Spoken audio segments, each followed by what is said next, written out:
Hi everyone. Welcome to It's Your Relationship.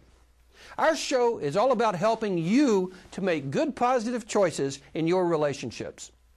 We do that by having both men and women share their stories so that you can gain from their pain.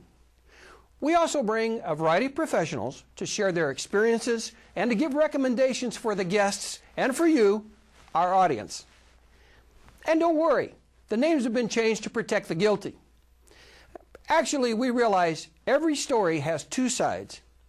Our purpose here is not to embarrass anyone. We only want to see your relationship blossom and grow. So, let's get started. Hello, everyone. Today we have a very beautiful young lady to share her story with us. Her name is Katie Kaufman. She's from Los Angeles, and she's a student. Katie, why don't you tell us about it?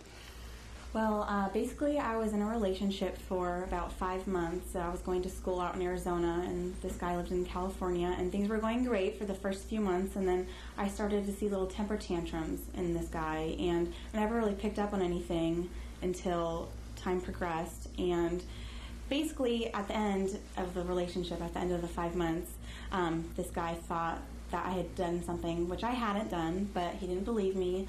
And so he wrote me this letter, and it was threatening, it was nasty, and some of the references, he said that I was the most lowest, unrespected person in the world that he had ever met. He wished that I would go back to Arizona. He said that the next guy I dated would have a better chance of getting AIDS in Africa than dating me, which I didn't really understand, but he treated me so poorly. It made me feel like I was the lowest person, and it made me feel cornered and like helpless, and I couldn't do anything. And I thought maybe I really am a bad person, or there wasn't really any way to explain it. I just felt like so, I don't know, I don't want to get all emotional, but it was just really a hard time for me. And I was so dependent off of this guy, and he was like my crutch, and I would only be happy when I was with him. And when I was by myself in Arizona, I just couldn't wait till I could see him. And then when I left, I was all depressed again, and it just wasn't healthy. Like I said, I used him as a crutch, and I just couldn't be happy with myself. I didn't know who I was.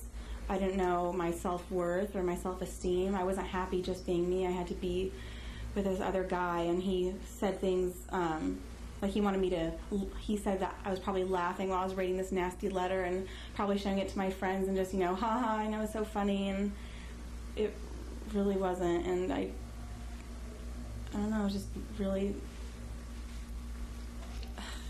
Painful experience. Yeah. A lot of times confusion can come in. Self-confidence in a relationship is very important, and a lot of that is developed through communication, good communication skills. And when the communication isn't there, the confidence tends not to be there, and the trust fails.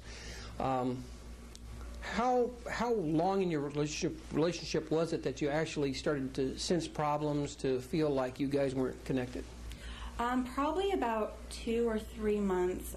My parents and his parents and the two of us actually had lunch together, and my dad just noticed, Katie, he's really stubborn and hard-headed, and it seems like he always has to get the last word in edgewise. And I just kind of thought, well, Dad, maybe you don't know him like I do. And I was brainwashed at the time. I mean, right now I'm out of the relationship, and I can, see that he was not a good person, and he was treating me horribly. But at the time, I was just so in love with him, I could only see potential, like, oh, maybe he's in a bad mood right now, or maybe this doesn't happen very often, and he's having a bad day, or I'd make excuses because I only saw the good attributes to him. So you guys weren't able really to connect, like say, on that that intellectual side where you had good communication and an understanding. How long did you know each other? When you started dating? 5 months. 5 months. Mm-hmm. And do you think that if maybe you'd done things a little differently, maybe dated just a little bit longer, taken a little more time to get to know each other, that could have helped? I think the problem was I put my heart on my sleeve. At first, the first couple of weeks, I always had my guard up, and then I put my heart on my sleeve, and I told him everything about me and gave him all my love, and everything I had. You know, I have so much love inside me, and I care so much about people. I wanted to make them happy and smile and laugh, and I gave him everything I had. And I just definitely would have kept my guard up a little longer. And once I saw that little mean streak, I would have confronted him right then and there. And if I continued to see the same results, I would have left, and I didn't do that. Did you have like a sense of abandonment at one point? You felt like you no longer were, you know, a couple, that he wasn't responding back, was a different person?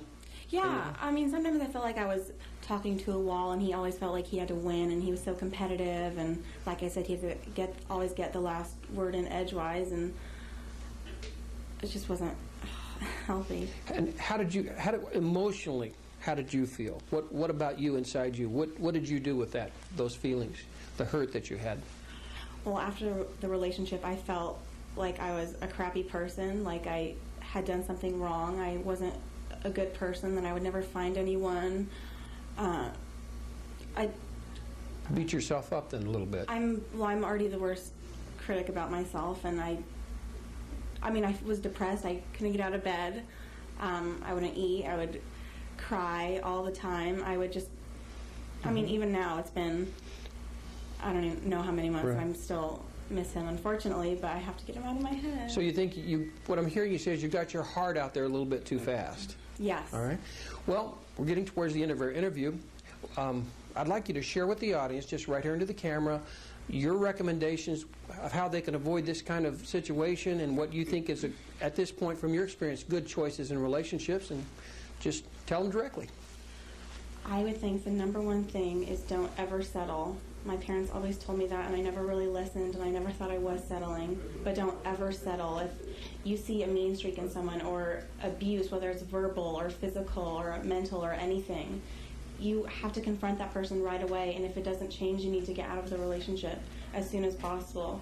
Otherwise, you're just hindering yourself and your future and your health, and that's not good for any person. So don't ever settle. Always communicate with that person and be open and honest and upfront with yourself and with the partner, and don't settle. Well, we sure appreciate your joining us today, and hope you at home realize that it's good to take some time to get to know people before you jump out into a relationship, before you give your heart away, because you can end up in some pretty serious situations. So take my advice and take your time. I think Katie agrees with me. Yeah. Thanks for watching. Well, folks, that's our show for today. We hope that these stories help you to make good choices in your lives. Remember, it's your relationship. It's your lives. Live it well. I'm your host, Lyndon Graves. We'll see you next time.